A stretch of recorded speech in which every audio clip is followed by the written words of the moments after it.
All right. Hello, guys. Thank you for joining us. This meeting is now being recorded. We would like to welcome Dr. Yin, and we have the chair of the department, Dr. Kaiser, with his introduction. Thank you, Mackenzie. Good afternoon, everyone. The ones that are here in Boca Raton campus and also the ones that are online. It's my pleasure to introduce you Dr. Yin, Yafeng Yin, friend from the years ago when he was in University of Florida. Dr. Yin is a professor of civil environmental engineering and professor of industrial and operational engineering at the University of Michigan and Arbor. He works in the area of transportation system analysis and modeling and has published more than 140 referee papers in leading academic journals. Dr. Yin currently serves as an area editor of transportation science and associate editor of different journals. And he was also editor-in-chief of Transportation Research Part C, Emerging Technologies. Dr. Yin received his PhD from University of Tokyo in 2002. His master and bachelor degree from Tsinghua University, that I can tell you has the best transportation program in China. And also he was postdoc and research associate with the University of California at Berkeley between 2002 and 2005. Between 1996-99, he was a lecturer at Tsinghua University. And from 2005, I think, to 2016, he was with the University of Florida. Dr. Yin has received recognition from different institutions, including the Monroe Brown Foundation Education Excellence Award from University of Michigan, a doctoral mentoring award from University of Florida, and Stella Dafermo's Best Paper Award, and many other awards. And he's very involved with Transportation Research Board committees. Dr. Yin, the floor is yours. Thank you. Thank you, Professor Kaiser, for the introduction and for the invitation. As Professor Kaiser mentioned, I moved from Michigan to Florida, Florida to Michigan 6 years ago. And I still miss Florida, particularly in the winter time. So therefore, I really appreciate this opportunity talking to you about my research in this sunny, warm weather. Okay, we just had a snowstorm in Michigan, so my flight got delayed for 5 hours. And you came here? Yeah. I got here in the morning of 3 a.m. So I hit my bed 3:30. Okay. So anyway, nice to be here, and thank you for your time, for your interest in my seminar today.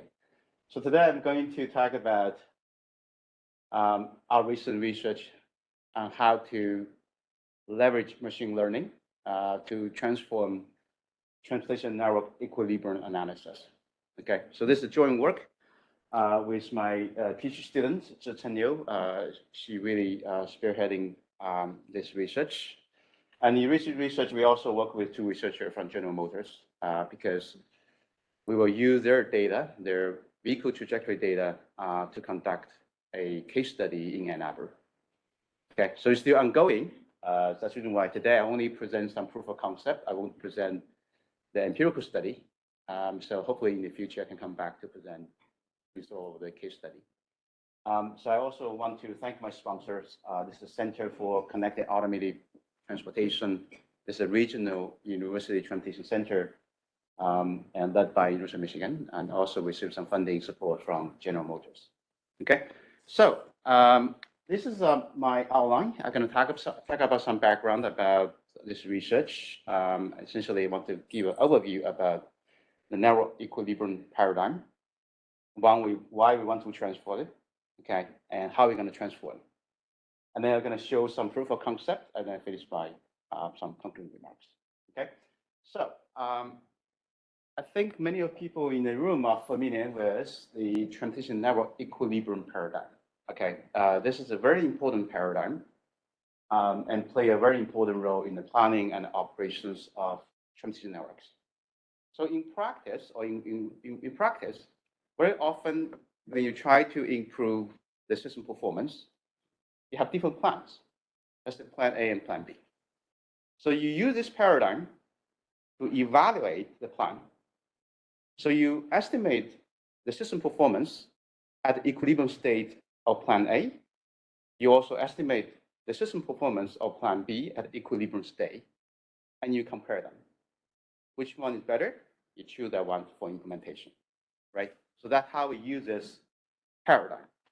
And the notion of the equilibrium in transportation was proposed by John Wauchope in 1952.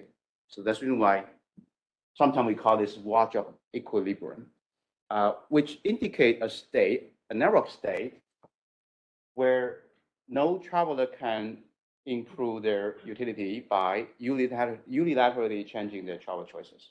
So here the travel choices could include route choices, destination choices, mode choices, and departure time choice, right? So no matter which choice you model, the equilibrium state or steady state, you always define that state as everybody is happy with the current choice, and they cannot improve their utility by changing their choices. That's the reason why they're happy, they have a peace of mind. That's the reason why system achieve stationary. Okay, so that's equilibrium state. So Wauchope equilibrium essentially is a Nash equilibrium with infinite number of players. Okay, typically when you talk about Nash, you talk about finite number of players, right? So when the number player is large, then finding Nash is computationally challenging. Okay, but if you look at the limit, when you have an infinite number player, so very often finding Wauchope equilibrium is easier. Okay, so for example, you can find the Wauchope equilibrium by solving convex optimization problem, like the one proposed by Beckman, McGuire, Winston in 1956. Okay, that's the situation when you talk about route choices and you model how traffic demand will be distributed across traffic network, and people choose paths with minimum travel time. Okay, so the equilibrium state will define as the utilized path will have the same travel time, which is going to be longer than and will get shorter or equal to any of the unutilized paths, right? So this is what we call Wauchope equilibrium in a traffic network. So you can solve this common problem to estimate that Wauchope equilibrium state. So very easy to compute. Okay, so that's the beauty of Wauchope equilibrium compared with Nash equilibrium. Okay, so essentially you're looking for the Nash equilibrium in a congestion game, and by solving this formulation. The equivalent formulation, which is variational inequality, okay, and you can view the variational inequality. So for this one, I think virtually every graduate student, transporting graduate student, have learned about this formulation from your class. And some of the undergrad, when you study Introduction to Transportation Engineering, you actually learn about this formulation, right? So perhaps the version you learn is you don't really have this second component, which is this is demand function, elastic demand. The version you learn, typically textbook, you talk about fixed demand case, and then you don't have a second component, your objective function. You only have the first component, the constraint the same. That's the one you learn. Everybody, I think virtually every graduate student learn about this formulation. This formulation really laid out the foundation for the whole narrow modeling equilibrium paradigm, right? Yeah, feel free. Not in transport. Yeah, that's. So in Nash equilibrium, we say players pick up their actions Right. independent of selections of other players. So meaning that no matter what other players do, this would be my best action. Yes. And if everyone get to that point, we say this is a Nash equilibrium. It's the same thing here. Okay, the same exactly. This is the same thing, but Okay. this is the same thing. The difference between Nash and Wauchope is because Wauchope you have finite number of players, right? So when I make my selection, the outcome of my selection depends on other people's selection. Okay. So this finite depends on you because if we both of us play the game, so the outcome, my choice will depend on your choice. Okay. Right? But when you have a multiple number player, then you have to consider player A, B, C, and D. So the interaction is very complicated. That's the way computing Nash is difficult.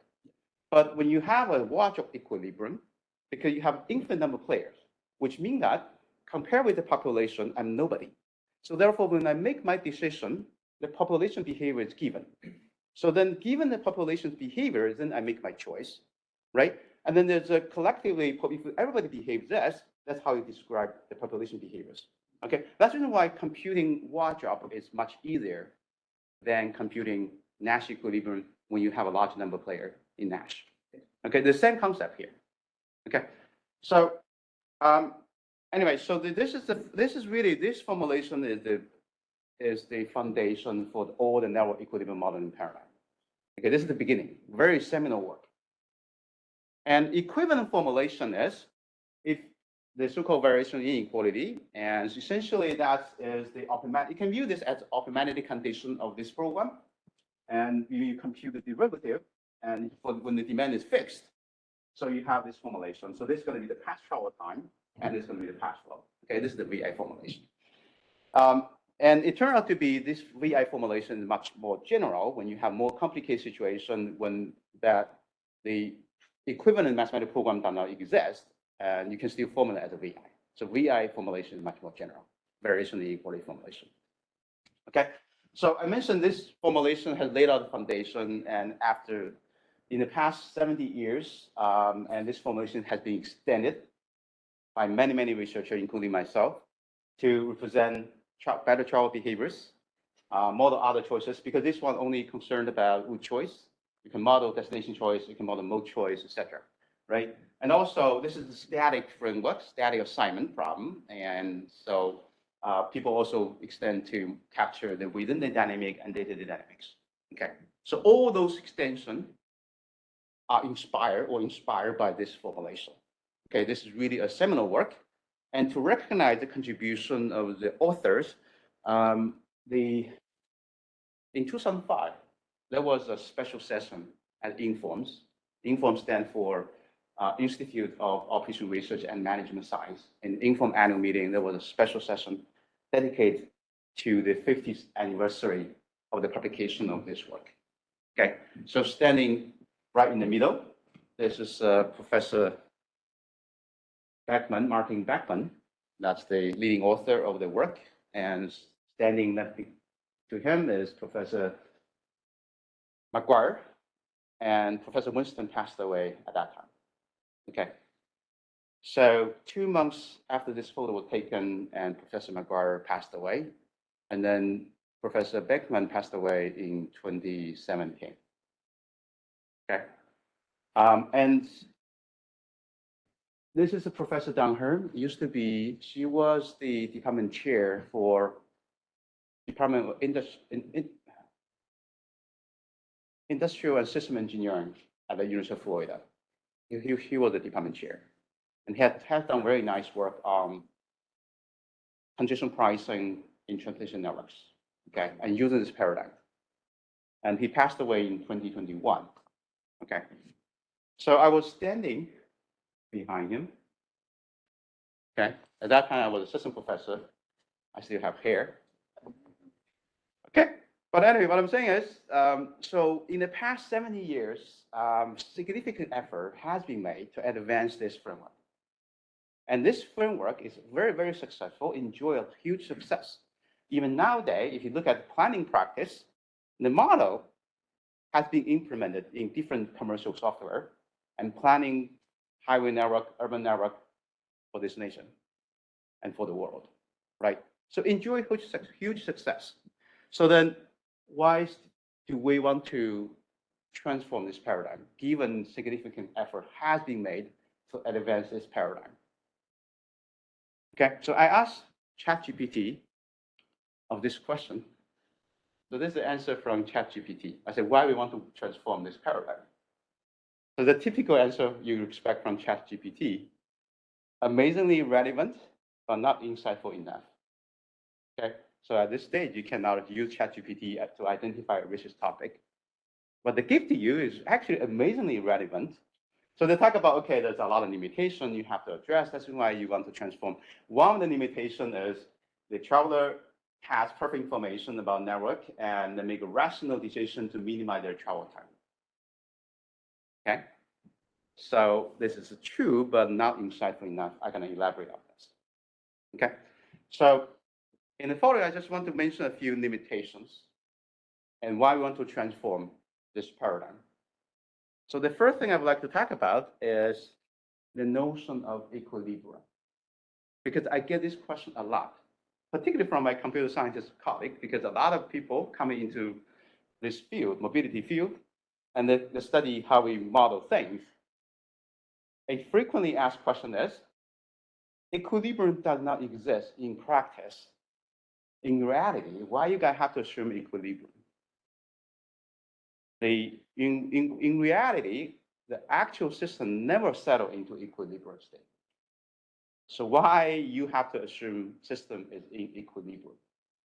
That's a frequently asked question.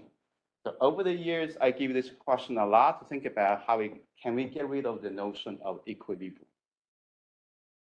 My answer to you today is, at this moment, we're not ready yet. And that's my assessment. And we're not ready yet. The reason why we are not ready yet, because this is the best we get. I cannot find another better alternative to replace the notion of equilibrium for the planning practice. The reason for that is, I mentioned that in planning, you have to do what if analysis, right? You have option A, option B, and you want to compare these two options, which one better?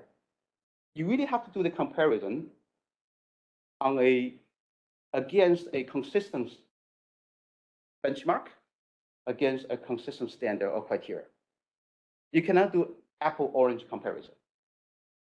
In the equilibrium paradigm, you assume system at equilibrium or equilibrium, and then you estimate the performance of option A at equilibrium state, and you estimate the performance of option B at equilibrium state. You assume the current practice status quo is equilibrium, and then you can compute the improvement, and which improvement is larger, that option will be better, right? So you have an equilibrium as a consistent framework, a consistent standard, a consistent criteria. But you don't have to use it because equilibrium state is a particular state. You don't have to use equilibrium state. You can actually propose another state. For example, you can always consider the best case scenario. When you implement option A in reality, there may be multiple outcomes. You choose the best outcome. So you get the best outcome for option A, best outcome for option B, you compare these two. Okay, that's going to be a standard you can propose. But if you use that, people are going to say, hey, you're too optimistic. Why you have to consider the best case? And now you say, okay, I look at the worst case. The worst case, compare worst case. But then people are going to criticize you being so pessimistic.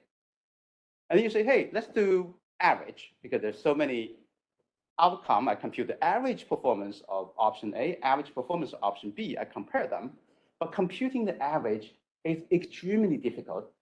For one thing, you don't have a probability of occurrence. And secondly, even you have a probability, computing the average is computationally challenging. But if you talk about equilibrium, as mentioned, equilibrium state is computationally tractable in many cases. Secondly, we do have some behavioral justification and foundation to believe that the equilibrium state is relevant, because there's a huge literatures in day-to-day dynamics. So people study, okay, and every day based on previous day experience, how I decide my today travel choices. You can model that dynamic system. You can study how that dynamic system evolves. Under mild condition, if you allow the system to evolve, the system eventually going to achieve equilibrium state. So that type of analysis justifies the relevance of the notion of the equilibrium. So that's why, at this moment, I believe that the equilibrium state, actually equilibrium notion of equilibrium has benefit, has advantages that no other alternative can take place. Okay, that's why we're gonna, in this study, we're gonna still keep the notion of the equilibrium. So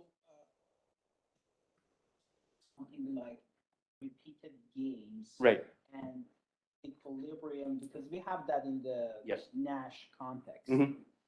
and or incomplete games and all those things. When things are going to be repeated, Yes. it's Yes. easier to define the equilibrium and all those things. Do we have something That's similar to exact- that? Oh, it's exactly the same. Okay. So first of all, the I'm going to mention this. The traditional formulation, the Beckman BMW formulation, so we call this BMW formulation.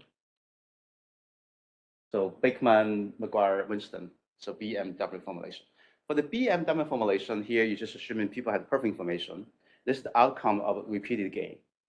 Okay. And later on, we're going to talk about you relax the assumption of the perfect information, then you can have other type of equilibrium concept. Okay. So my point here is we're going to still assume that system is at equilibrium state. We are not getting rid of the notion of the equilibrium. So what we're trying to address is the current modeling building approach. I call them is bottom-up assembly approach.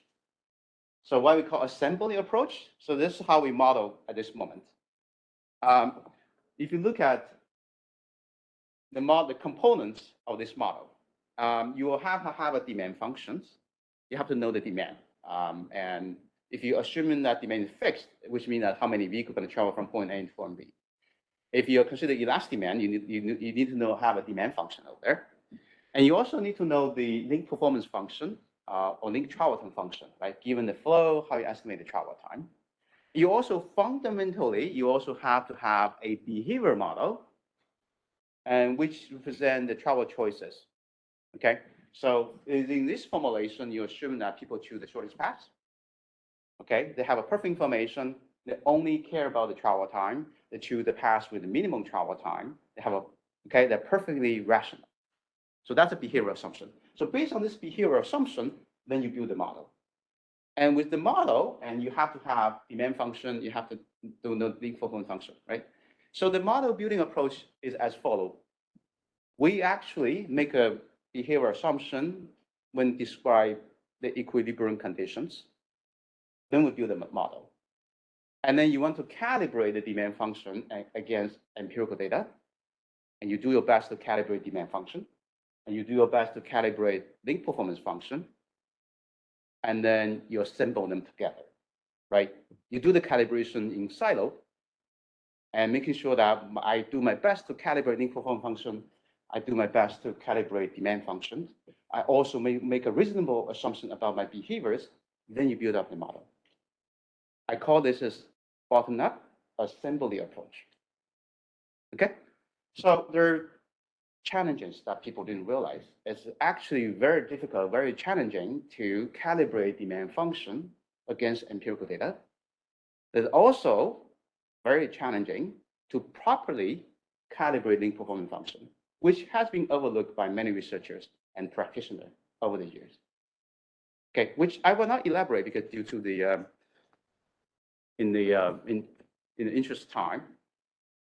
Today I will talk about the behavior model. Okay, the behavior, the limitation on the behavior side. So ChatGPT is correct. ChatGPT said the travel choices are much more complicated than what I assume in the model, because in the model I mentioned that they assume that people have the perfect information, they only care about the travel time, and they're perfectly rational, right? So, but ChatGPT didn't realize that over the last 60 years or 50 years, and people have spent a lot of effort extending the model and to enhance the behavioral realism of the model. Okay, so for example, to relax the strong assumption of perfect information, or to consider the factor in addition to travel time and which may affect travel choices. So people actually incorporate discrete choice model into narrow modeling, right? So that's a concept of stochastic yield equilibrium. That's when you talk about you don't have perfect information, how you make choices. So there are different type of models. Okay, Pro-V model and Low-G model, and recently VB model. Okay, so they try to enhance the behavioral realism by relaxing some assumptions, strong assumptions.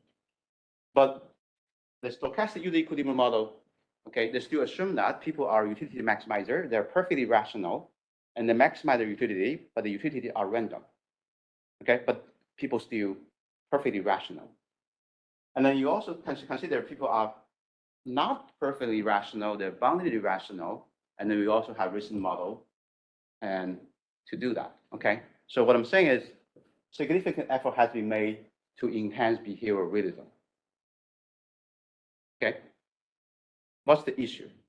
The issue here is if you continue to push the boundary, okay, and by incorporating better behavior model and try to enhance the behavioral realism, the model quickly become computationally intractable.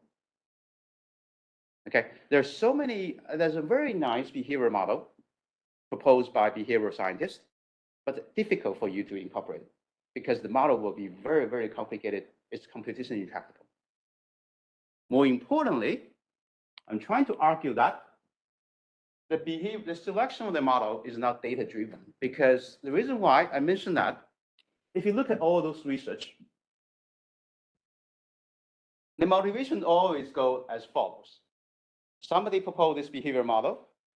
There's a behavior scientist show that in the lab experiments that, okay, people, when they make good choices and they behave this way, this is a better behavior model simply because, and the lab experiments show that this model better represent people's travel choices. And now we should incorporate this behavior model into our narrow model. Okay, the logic, the motivation always goes like that.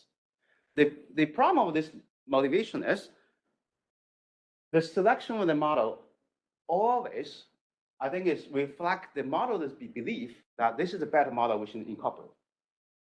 Okay, so the selection of the model is not an outcome of a calibration process against empirical data. Okay, so you just believe this model is better, and then you try to incorporate this model into your equilibrium modeling framework. So essentially, the selection model is actually divorced from the ending goal of your modeling practice, which is to prescribe a user equilibrium flow distribution. So I believe that's the major limitation of the current modeling approach. It's a assembly approach, and this is the way we try to address in our research. Okay, so how we address this limitation? We will try to move from the bottom up to end-to-end learning. Okay, so that's the proposal. So the proposal goes like this. To facilitate the discussion, let's look at a simple case. Okay, I just want to facilitate the introduction of the idea. So let's imagine you have a planning agency that's trying to develop a static model, like we saw, like what we observed, like BMW formulation. Okay, and assuming the OD demand is known, they know the OD demand, which is fixed. Assuming that you can observe the link travel time for the network. How is possible? Imagine the Central Florida Tolling Authority that manage the freeway network in Orlando. So they have this toll highway, and they have the toll gantry data. They have the tolling data, right? So they know the ramp-to-ramp demand. They also know the travel time. Okay, assuming you have the demand, you know the travel time. And we also assume all the link performance function are known, for example, the BPR function, you know the function. The only thing we don't know is the choice preference. Okay, the choice preference. I mentioned that previously you can assume that, you can make a strong assumption that people only care about travel time, or you can assume that people actually make choices. In addition to travel time, there are some unobservable factors that affect the travel choices. Therefore, you can use discrete choice model to model the choice behaviors. Right? You can make a different type of behavioral assumption for this modeling task. And now we will not make any of this assumption. We're going to learn them from data. Okay, we're going to learn them from data. How we do that? The idea is, if you recall, I showed the reason why I talk about the variation in inequality is because I want to use here. Okay, so for the original BMW formulation, and I mentioned that the equivalent VI is this one, this one. And then this essentially the past travel time. Okay, if you make assumption that people only care about the travel time and they're perfectly rational, then this cost function will be the past travel time. Okay, if you assume that they make the choice based on logic model, then this cost function will be different. We'll have additional components. So when you make a behavioral assumption, that behavioral assumption essentially going to affect this cost function. Okay, so previously, when you make a behavior assumption, you will get a corresponding cost function here. But here, we're gonna assume that we're gonna approximate this cost function using neural networks. Okay, we're gonna approximate this cost function using neural network. The neural network can allow us to achieve a much richer representation of the root choice preference because I can use neural network for approximating many different type of functions. Okay, so later on, I can learn this, I can train this neural network using data to approximate this root choice preference. Okay? So does it mean that over years or time, the behavior of the players or change your system adaptively change the cost function and all those parameters? Right, that's a good question. So that's assuming if I use this year, right, data, I'm gonna train this model using the past year data. So the preference I get will be from the past year. For the planning practice, I'm gonna assume this preference will remain the same. So if you like travel time, if you like reliability, and your preference remain the same in the future, if I change the network topology, right? So, but you said over the year, if the preference is gonna evolve, you have to retrain the model, right? You could retrain the model and to fine tune these parameters, right? But the key point here is I'm gonna approximate this cost function using neural network. Okay, so now my cost function will be parameterized by the neural network. So this is a neural network, the neural network has some parameters, right?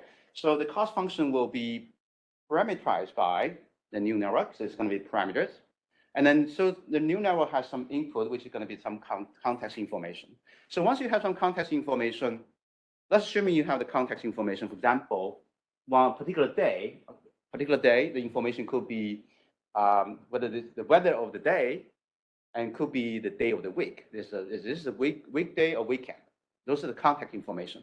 You give me this context information. If I know let's assuming I know the parameter of the neural network, I will be able to, the neural network will gonna give you a cost, right? It will give you a cost. So once you have that cost, you'll be able to solve this variation inequality to prescribe the equilibrium distributions, if you know the parameters. Okay, it's a very simple proposal here. Yes. What's that? Here we just talk about root choice, right? Which route you choose, right?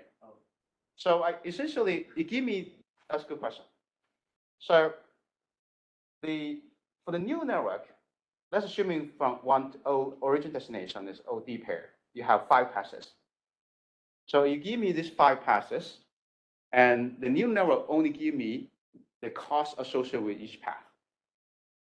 The solution of this VI will give you how many people choose pass 1, how many people choose pass 2. Okay, the demand distribution among those 5 passes. That's going to be the outcome of this VI formulation.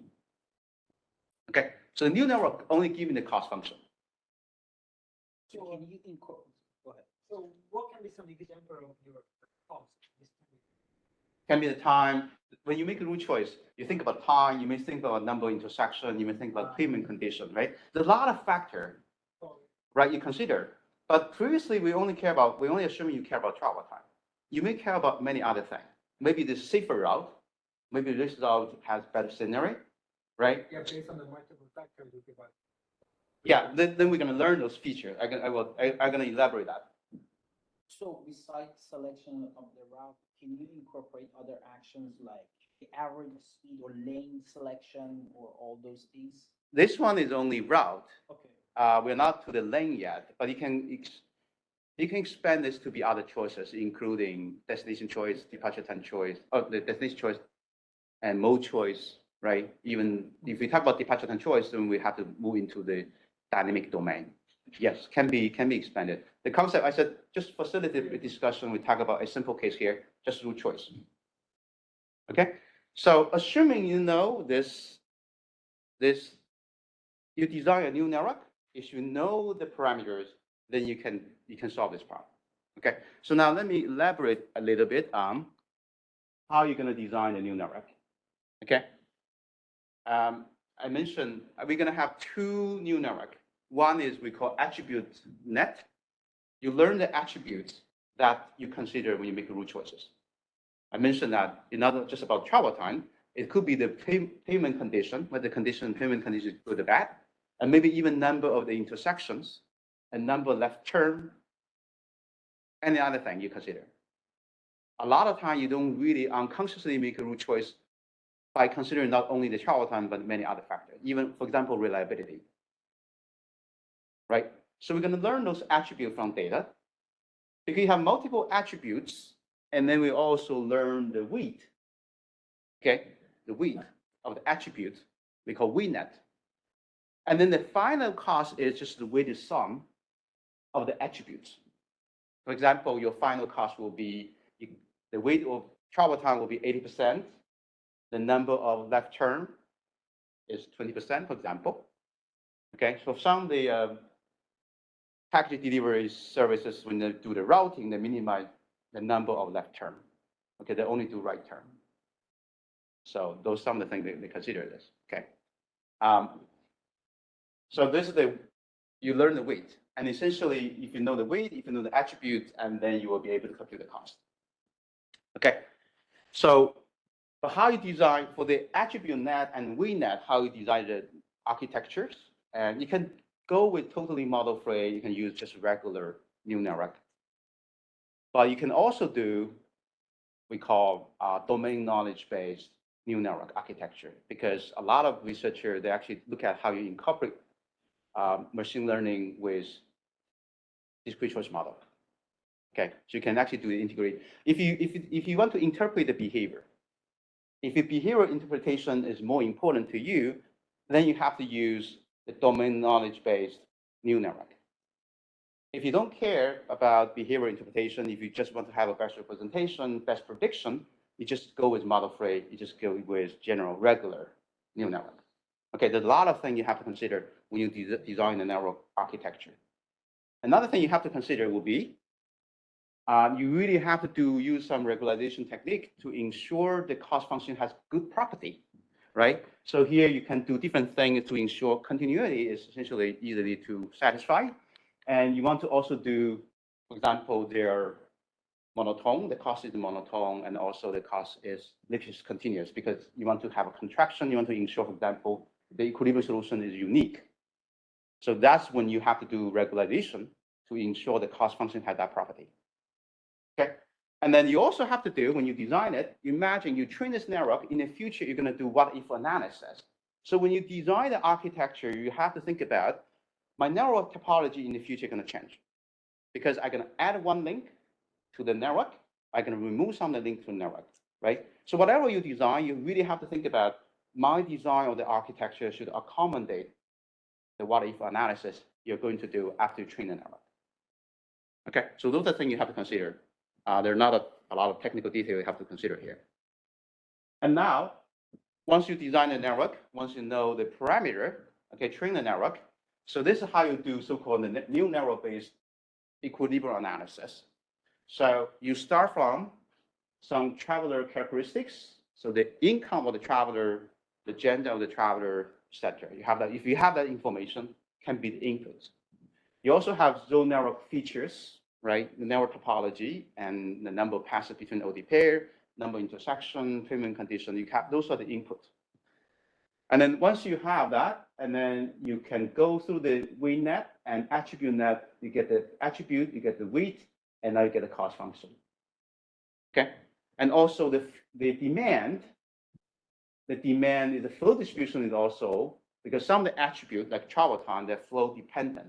That's the reason why the input to the attribute net, well, you have to have the flow distribution in it. So once you have the cost function, and then we convert the variation of inequality at a fixed point problem. Okay, we do fixed point iteration to see whether you get equilibrium or not. If not, you got to do this iterations. Okay, so that's how you do the so-called neural network-based equilibrium analysis. If the network is trained. What does this change if not only incorporate the static features of the road, but also dynamic? Like oftentimes you look at your Google map, if you see this specific route is red, there's an accident, you avoid that, but it may not be there in 1 hour or 2 hours. Right. Do you think it might be possible to It is incorporate possible. some dynamic features? Yeah. In theory, yes. We're not that yet. Okay. We're not there yet because this one is so-called static framework. You talk about static state, you talk about static framework, and essentially you compute the average of the peak hour, for example. And you also consider recurrent situation, okay, recurrent congestion. But I have a slide at the end. So conceptually, this framework can be extended to model dynamics, but definitely more computationally demanding. Okay, so this concept should be applicable over there. Okay, so that's the so-called new network-based equilibrium analysis if the network is trained. How the network should be trained, that's where the end-to-end learning comes from. Okay, the end-to-end learning, one end will be the demand, the observation. You have demand observation, you have all the contact feature I mentioned about the traveler, about the network. The other end is the link travel time observation you have. Okay, you have two ends.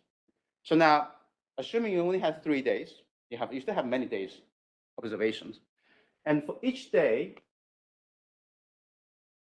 if the parameter is known, if the new network is trained, or if you have an initial network parameters, initial value of the parameters, and you should be able to solve this VI to prescribe the corresponding equilibrium flow distribution. And once you know the flow distribution, you can estimate the link travel time. Okay, you can estimate link travel time. So by comparing the estimated link travel time of the observed link travel time, you can define a loss function.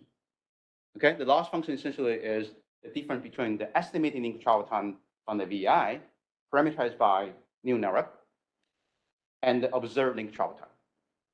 The training gonna be by adjusting the parameter of the new network, and you want to minimize the loss, right? You do back propagation to train this, to adjust the parameters and to minimize the loss functions. So that's how the training goes.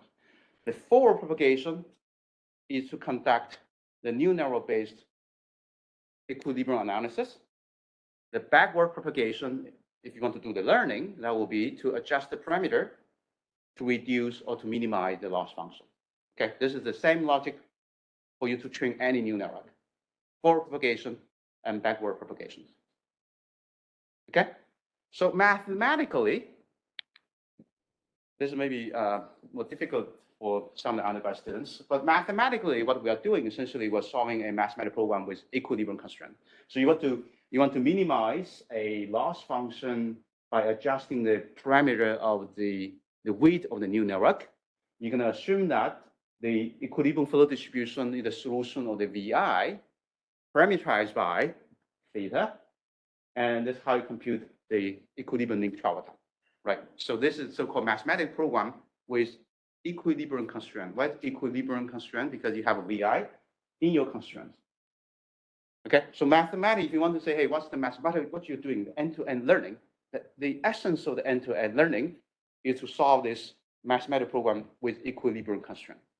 So for the simple case, the VI, if that VI you can formulate as a mathematical program, then the whole structure is a bi-level program model. Okay, if the VI can be formulated as a mathematical program. Okay, so that's the essence of the end-to-end learning. But now it's a good time for me to connect this framework with the study you may be familiar with, which is there's a lot of research, has been a very popular topic in recent years, and people use neural network to do traffic flow prediction. Many people have published. So what they do essentially, what I call them the in-distribution prediction for short term. What they're doing is you have a historical observation of the flow, you have all the context information features, and you try to use neural network to build a mapping to predict the traffic flow for the future, right? Short-term prediction. So the underlying assumption here is the historical observation and the prediction come from the same distribution. The underlying distribution is the same. That's why you can use neural network to do the traffic flow prediction for the future. People have been publishing this in recent years. But this type of short-term prediction doesn't work for long-term planning is because we're going to have to do out distribution prediction. Reason why it's out distribution prediction is in the future, you're going to change the network topology, for example, and you're going to add different links to the network, and then the underlying distribution will change. Okay, so essentially, what you observe, the historical flow distribution, that from another distribution, if you do something to the network topology, and the network going to redistribute, and the underlying distribution will be different. So that's what we call out of distribution prediction here. Okay, so what we're going to do is, instead of using this mapping, we're trying to learn the preference. Okay, so the neural network essentially, instead of learning the mapping between flow to flow, we're learning the mapping, we actually learn the travel choice preference. Okay, we learn the travel choice preference. Oh, I think we learn the travel preference. So that's the difference. The underlying assumption is that the preference is going to remain the same in the future. Okay, what you like, your preference will be the same in the future. Okay, so I also want to emphasize there's some training challenges you have to do. The training challenge for the forward propagation, you have to solve a lot of VI. It's a batch of VI because every can I have 5 more minutes? So you have to forward propagation, and you have to solve a number of VI. That is very challenging because you have to solve the VI in a batch fashion. Because let's assume you have 1,000 samples, then you have to solve 1,000 VI. You have to solve this VI in batch fashion. The second challenge is when you do the backward propagation, and for the regular neural network, because the layer are explicit, you can use automatic differentiation to do the back propagation. But here, when you do the back propagation, the layer is implicit, and they have a fixed point layer, and you have to differentiate through the fixed points. It's not automatic differentiation anymore. Okay, so you have to overcome that challenge. We use implicit function theorem to do that backward propagation differentiation. Okay, so there's some limitations, there's some challenges you have to overcome for the training. And then I want to just quickly go through this example, a proof of concept. And so how we do that, we use the benchmark network, super network, that's heavily utilized in transition modeling literatures. And we also assume a very, very weird cost function at the underlying truth. Okay, this is the ground truth because we don't know the ground truth. We just assume a very weird function. And then use this one, we just solve the user equilibrium model, and then we have to create the training data. Okay, the training data come from the ground truth come from this. But certainly this very weird cost function is unknown to our training model, to our model. So I'm going to compare our model with the traditional UE and the stochastic UE. For stochastic user equilibrium, you only has one parameter you want to calibrate. For UE, you don't need to calibrate any parameter. But here we have to calibrate 142. Computationally much more demanding. You have a lot of parameters you have to estimate. And also, the point here is, if our model is properly trained, our model should outperform UE and SUE simply because we have so many parameters, right? So let's look at, we do in-distribution tests. We train the network with the original network. We do the testing in the same network. Okay, training and testing happen in the same network. And then we compare different cases with deterministic UE, stochastic UE. And you can see that the SUE, the prediction accuracy improved 18% compared with UE, and our method outperformed the UE by 61%, roughly 60%. Okay, so substantially increased. This is the in-distribution test. The out of distribution test will be now you can see that we do the testing in the network, we change the network topology, and then they're going to be our distribution test. So now, if you look at SUE actually performed worse than UE. Our model continued to outperform UE and improve the accuracy by 55%. So there's a substantial improvement. But certainly computation is more demanding because you need to calibrate a lot of parameters. Okay, this is a proof of concept. So now let me just the time, and then I quickly just finish my talk. My major takeaway. Okay, the centerpiece of our proposal is to use deep neural network to approximate or to present the UE choice preference. Okay, so we will now pre-select any behavioral model and to model the preference. We learn the preferences from data. So that's a centerpiece of our proposal. And you treat the VI as an implicit layer and in the end-to-end learning framework. And then you can actually train the neural network by comparing your estimate with the empirical link Charlton data. Okay, and so, and also there's a couple comment on the end-to-end learning because I talk about learning the root choice preference there's other component like demand function, equivalent function, and can it be learned? Theoretically speaking, you have sufficient data, you have sufficient computing power, you can learn them. Everything can be learned, but certainly in reality, you don't have sufficient data, you always have a limited computing power. What would you do? The recommendation is use your domain knowledge to determine the model-based component as much as possible and to pre-calibrate them, then leave the rest to the end-to-end learning. And also, can this model be to accommodate dynamic traffic assignment? Yes. Theoretically, yes, but certainly it's going to require much more computation demanding. The framework is more computationally demanding. So if you're interested, this is the paper we recently finished. It's available at SSRE and will soon be published. Okay. I think that's what I have. Some concluding remarks, which I believe that because given the availability of data and given the recent advancements in artificial intelligence, I think it's time for us to revisit a lot of framework we built in this profession, not just narrow modeling framework, traffic flow theory, etc. And we should integrate this too and to transform a lot of modeling paradigms in transition engineering. With this, I finish my presentation.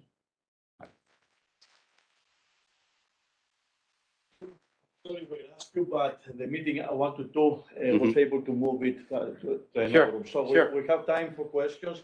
Any questions for Dr. Ying? So beautiful talk, excellent. But we also have the same problem in other contexts like finance and economics. Do you know if anyone has